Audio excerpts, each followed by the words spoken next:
ஒரு ஊரில் ஒரு பையன் இருந்தானா. அவனுக்கு ரொம்ப கோவம் வருமா.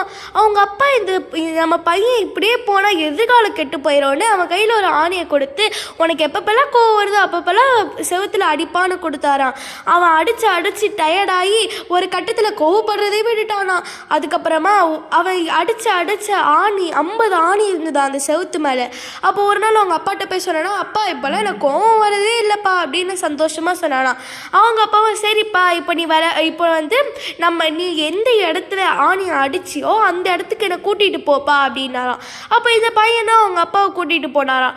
அப்போது அந்த அப்பா சொன்னாரா, தம்பி இவ்வளோ நாள் ஆணி அடித்த எல்லாம் கரெக்டு தான், இப்போது நீ அடித்த ஆணியை நீயே அந்த ஆணியை எடுத்துருப்பா அப்படின்னாராம். இவன் சொன்னானா, நான் ஒரே நாள் எல்லாத்தையும் எடுத்துட்டாப்பா. இல்லை, நீ டெய்லி ஒரே ஒரு ஆணி மட்டும் தான் எடுக்கணும் அப்படின்னாராம். அவன் டெய்லி ஒரு ஆணியாக எடுத்து ஒரு வழியாக எல்லா ஆணியும் எடுத்து முடிச்சிட்டான். அவங்க அப்பா சொன்னாராம், ஏன்பா எல்லா ஆணியும் எடுத்துட்டியா அப்படின்னாராம். அப்போ அவன் சொன்னானா, ஆமாப்பா நீங்கள் சொன்ன மாதிரியே நான் எல்லா ஆணியும் எடுத்துட்டேன் அப்படின்னானா. அப்போ அவங்க அப்பா சொன்னாரா, தம்பி இதுலேருந்து நீ என்ன கற்றுக்குற அப்படின்னாரான். அவன் சொன்னானா, நான் என்ன கற்றுக்குறேன், எனக்கும் இதுக்கும் சம்மந்தமே இல்லையே, ஏதோ நான் கோவப்படுறேன், நீங்கள் அடிக்க சொன்னீங்க அடித்தேன் அப்படின்னா. அப்போ அவங்க அப்பா சொன்னார், தம்பி அந்த செவுத்தை நல்லா கொஞ்சம் கூர்ந்து கவனி அப்படின்னாரான்.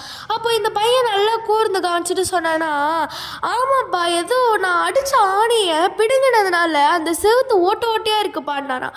அப்போது அவங்க அப்பா சொன்னாரா, தம்பி எவ்வளோ நல்லா இருந்த செவுறு அது, நீ ஒரு ஆணி அடிக்கும் போது அந்த செவுத்துல டேமேஜ் ஆகி இப்போ எப்படி இருக்கு பார்த்தியா, இதே மாதிரி தான்ப்பா நீ மற்றவங்கள கோபத்தினால கடினமான வார்த்தைகளை பேசும்போது அந்த கோபம் என்கிற ஆணி அவங்களுடைய இருதயத்தில் துளைத்து போய் ஒரு நாளும் நீ பேசின வார்த்தை அவங்கள ஹர்ட் பண்ணியிருக்கோலப்பா, இனிமேல் யாரையும் கோவப்படுத்தாதன்னாராம். நீங்கள் கோபம் கொண்டாலும் பாவம் செய்யாதிருங்கள், சூரியன் அஸ்தமிக்கிறதற்கு முன்பாக உங்கள் எரிச்சல் தனிய கடவது. எபேசியர் 4:26. நீங்களோ இனிமேல் கோவப்படாதீங்க ஃப்ரெண்ட்ஸ். God bless you.